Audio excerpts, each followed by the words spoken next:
конференц-зале отеля «Арчабили» в рамках года АНАУ «Культурная столица тюркского мира-2024» состоялось 10-е заседание национальных комиссий по делам ЮНЕСКО государств-членов Международной организации тюркской культуры.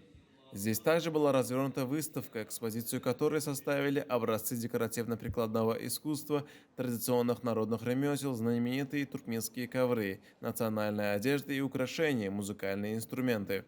Основная цель встречи — определение новых возможностей совместного сотрудничества ЮНЕСКО и Тюрксой в сфере охраны исторических, культурных, природных и письменных памятников тюркоязычных стран, а также обоюдовыгодное объединение усилий для обеспечения включения ценностей национального наследия в международные списки.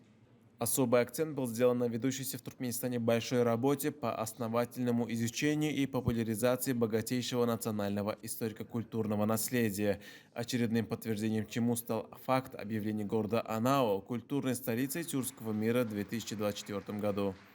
Затем был принят итоговый документ, в котором нашли отражение решения 10-го заседания национальных комиссий стран, членов Тюрксой по делам ЮНЕСКО и выражена готовность к дальнейшему многостороннему сотрудничеству.